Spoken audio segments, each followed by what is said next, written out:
Lihat, koki ini sedang memotong susinya menjadi beberapa potongan, hingga tipisnya mengalahkan sehelai timun. Kemudian, tangannya dengan cekatan mengambil bahan lain. Diukir jadi bunga, lalu plating, dan letakkan di atas meja. Pelanggannya pun terkejut. Cantik sekali. Apakah ini terlihat bagus? Selain masak, kadang ia juga bisa merangkai bunga. Tokonya pun mendadak ramai, karena keahliannya menggunakan pisau. Koki itu pun mendapat banyak penggemar. Tapi siapa sangka, memasak bukanlah pekerjaan utamanya. Namun, ia adalah seorang pembunuh bayaran. Cerita dimulai beberapa hari lalu. Pria itu bernama Tae-sik. Ia adalah pembunuh nomor 1 di Korea. Ia sangat terkenal dan selalu berhasil di setiap aksinya. Suatu hari, ia telah membunuh seseorang. Lalu ia berniat untuk mandi. Saat mandi, sabunnya terjatuh dan ia pun tergelincir.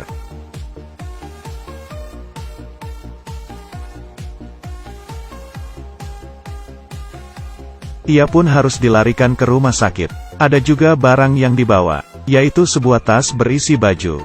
Setelah ia tersadar, siapa aku, dan di manakah aku? Ya, karena terjatuh dan mengenai bagian kepalanya, Tae-sik pun hilang ingatan. Dia sama sekali tidak ingat siapa dirinya, apalagi harus mengingat tempat di mana ia tinggal. Namun ini bukan yang terparah. Yang paling parah adalah, ia tak punya uang, dan tidak bisa bayar tagihan rumah sakit. Beruntung, ada orang baik bernama Miho datang menghampirinya. Miho bekerja di pusat pemberi bantuan darurat. Saat Tae-sik terjatuh, Miho lah yang mengantarnya ke rumah sakit. Miho sangat kasihan padanya, apalagi ingatan Tae-sik juga hilang. Karena Miho orang baik, tentu ia melaksanakan semuanya sepenuh hati. Tak hanya membayar uang obatnya, ia juga mengantar Tae-sik pulang. Berdasarkan alamat di dompetnya, Anda tahun ini umur berapa? 32. Oh, kelihatannya, kamu awet muda juga. Setibanya di rumah, saat membuka pintu, Tae-sik pun terkejut. Rumahnya berantakan dan penuh dengan sampah. Tapi biasanya, ia sangat disiplin terhadap kebersihan. Bagaimana rumahnya bisa seberantakan ini? Keesokannya, rumahnya pun telah rapi dibersihkan. Meski ingatannya hilang, namun kebiasaan Tae-sik nampaknya tidak berubah. Dia menulis dengan detail data dirinya sendiri. Namaku Tae-sik, umurku 32 tahun. Jumlah uangku 2000 won. Selesai. Dia belum kepikiran apapun lagi. Ia pun pergi bertanya ke tetangganya. Lalu ia pun bertemu dengan seorang preman.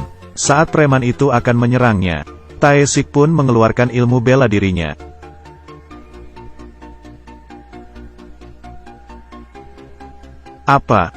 Kenapa aku bisa bela diri? Selain bisa bela diri, Tae-sik juga sadar, dirinya lumayan mahir menggunakan pisau. Kebetulan, toko Miho sedang memerlukan koki. Ia pun meminta Tae-sik membantunya. Hitung-hitung sebagai balas budi, seorang pembunuh kelas atas kini menjadi juru masak. Bukankah ini akan menjadi hal yang mudah?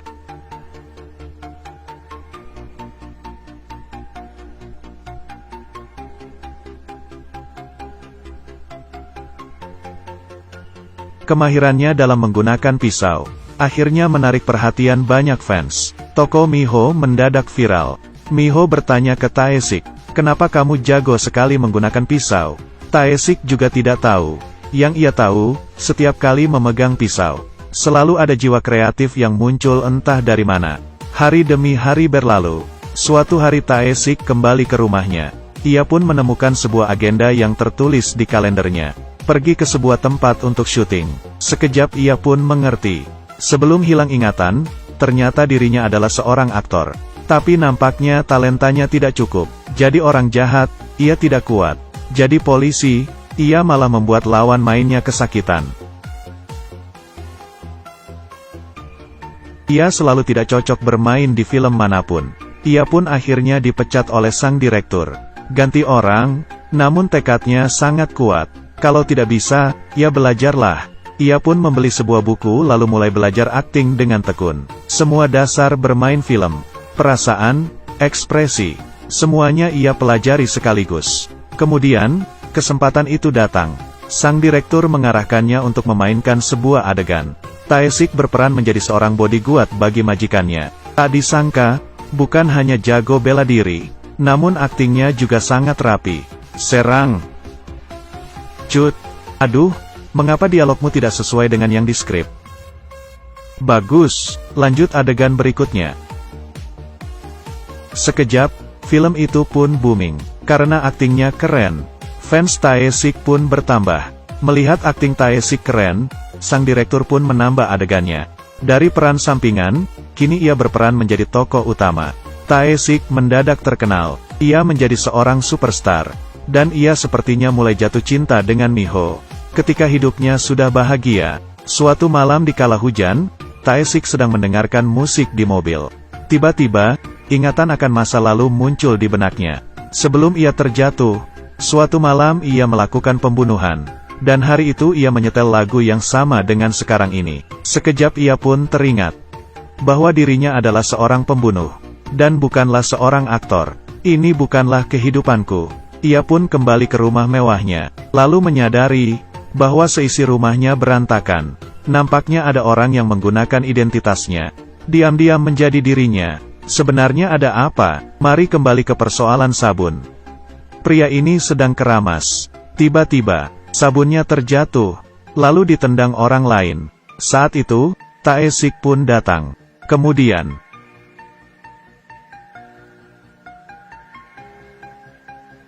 karena ia terjatuh, kuncinya pun terlempar hingga mengenai pria itu. Ia pun memungutnya. Saat akan mengembalikan, ia tiba-tiba terdiam. Sebuah ingatan muncul di benaknya. Pria ini bernama Tae-ja. Umurnya 32 tahun. Hidupnya kacau. Apapun tidak bisa ia lakukan. Ia tidak mampu bayar uang kos. Bahkan sampai berhutang. Hari itu, ia memutuskan untuk menggantung dirinya. Setelah dipikir-pikir, mungkin lebih baik jika ia mandi dulu, baru pergi meninggalkan dunia ini.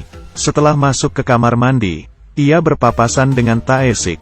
Melihat jam tangannya, ia merasa sepertinya Tae-sik orang kaya. Awalnya mengira mereka tidak akan bertemu lagi. Namun siapa sangka, kunci loker milik Tae-sik malah sampai ke tangannya. Ia berpikir, karena hidupnya sudah mau berakhir, mungkin lebih baik jika hari terakhir ia jalani dengan bersenang-senang.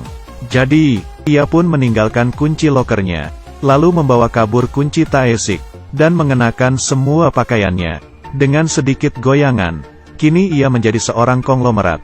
Dari pintu, ia melihat sang ibu kos. Kali ini, ia muncul dengan angkuhnya. Nih, uang kos setahun, ambil saja kembaliannya. Yang penting jangan ganggu aku lagi. Kemudian, ia menekan kunci mobilnya. Wow, mobil mewah. Tae-ja sungguh keren. Ia pun membawa mobilnya, lalu pergi melunasi semua hutangnya. Namun setelah itu, hidupnya kembali hampa. Ia kembali sadar bahwa dirinya tetaplah seorang yang tidak bisa apa-apa. Hari ini, ia seperti menjadi orang lain. Ia pun masuk ke rumah sakit untuk mengembalikan semua barang Tae-sik. Tak disangka, Tae-sik telah hilang ingatan. Tae-ja pun senang walau di atas penderitaan orang lain. Kalau begitu, ini bukan salahku. Dengan bantuan GPS, ia pun mengendarai mobil mewahnya menuju rumah Tae-sik. Setibanya di dalam, ia terkejut. Wow, ini rumah atau istana? Rumah mewah yang luas, dekorasi yang indah, dan pakaian yang mewah. Semuanya melebihi rumahnya. Beginikah rasanya menjadi orang kaya? Tae-ja gembira bukan main. Ia membuka televisi, namun yang tampil malah kamera pengawas. Di dalamnya ada seorang wanita cantik. Tae-ja tidak paham. Namun itu tidak menghalanginya untuk terus melihat wanita itu. Kemudian, ia pun tertidur. Namun saat ia terbangun, wanita itu ingin bunuh diri. Tae-ja pun panik dan langsung menelepon polisi. Ia kembali melihat, dan wanita itu kembali menusuk dirinya. Tae-ja sangat ketakutan. Saat ia mencoba melihatnya lagi, wanita itu bangkit lagi. Apa yang sedang ia lakukan? Buat apa pura-pura bunuh diri? Tae-ja terdiam. Tapi sekarang perutnya lapar. Ia membuka lemari, lalu menemukan sekotak uang. Ia pun membeli begitu banyak makanan. Setelah makan, ia ingin menikmati segelas bir. Siapa sangka, saat akan mengambil botol bir itu. Ruang rahasia, ia pun masuk ke dalamnya, dan melihat berbagai macam senjata dan pisau, 18 buah paspor, dan sebuah mading berisi berbagai clue. Di sana terlihat juga wanita di dalam layar pengintai itu. Taeja kembali tercengang. Setelah melihat kartu kerja Taesik, dan juga layar pengintai di sana, Taeja pun sadar, bahwa Taesik mungkin saja adalah seorang polisi, dan ia mengawasi wanita itu. Mungkin karena ia adalah saksi yang harus dilindungi. Namun sekarang Taesik sudah hilang ingatan. Apakah artinya wanita ini sedang dalam bahaya? Melihat gerak-gerik wanita itu, Taeja merasa ia harus berbuat sesuatu. Menjaga wanita itu, kini adalah kewajibannya. Ia pun menemui wanita itu yang ternyata tinggal di lantai atas. Jadi ia mencari waktu agar bisa bertemu dengannya. Lalu pelan-pelan mengenalnya. Ia juga memberinya sebuah kado ulang tahun. Miho adalah anak yatim piatu. Sekarang hanya ada Taeja di dekatnya. Meminjam kesempatan ini, keduanya pun saling akrab satu sama lain.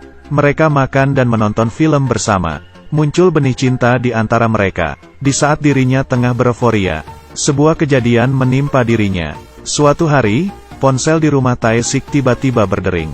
Taeja pun memberanikan diri untuk mengangkatnya.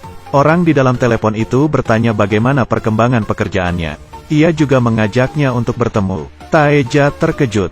Namun, mendengar bahwa orang itu ingin menambah gajinya, ia pun memaksakan diri untuk menghadiri pertemuan itu. Namun orang lain nampaknya takut dengan dirinya. Saat ia membuka kacamata hitamnya, orang-orang pun ketakutan. Sedikit gerakan darinya membuat orang lain merasa was-was. Melewati perbincangan itu, ia merasa ada yang aneh. Ternyata Taesik bukanlah polisi, tetapi seorang pembunuh. Miho menggugat sebuah perusahaan karena dianggap telah menipu. Ia juga telah menyiapkan bukti yang kuat. Jadi ia pun menyewa seorang pembunuh untuk membunuh seseorang. Mengetahui kebenaran ini, Taeja sangat marah. Lalu, ia mencari kesempatan untuk mengutarakan perasaannya ke Miho. Namun saat itu, "Ya, Anda cari siapa?" Taesik, si pembunuh nomor 1 itu, telah kembali ke rumahnya.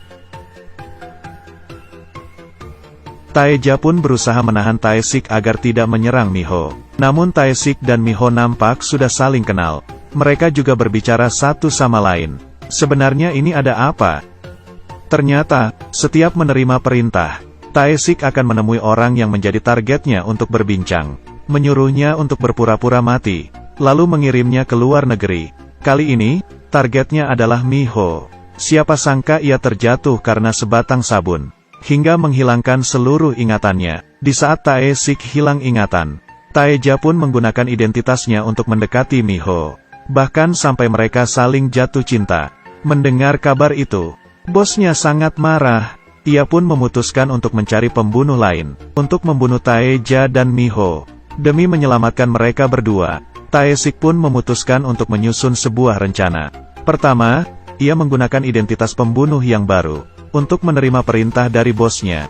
Kemudian ia mencari tempat, mempersiapkan semua peralatan, dan menjelaskan strateginya kepada mereka berdua. Kemudian, ia memutuskan untuk mengakhiri hubungannya dengan Miho. Ia takut sesuatu terjadi pada Miho, yang dapat mengganggunya. Meski hatinya tidak rela, mereka pun akhirnya tetap putus. Setelah semuanya siap, permainan pun dimulai.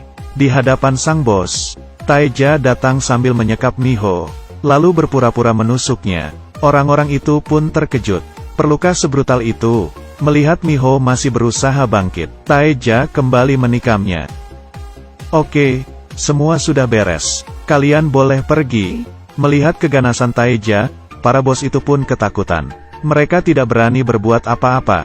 Saat itu, Taesik pun muncul. Ia berkelahi dengan Taeja. Keduanya menjalankan kerjasama dengan baik. Berdasarkan strategi selanjutnya, keduanya akan pura-pura kalah. Di saat itu, Miho tiba-tiba datang. Ternyata ia tidak bisa jika harus putus dengan Taesik.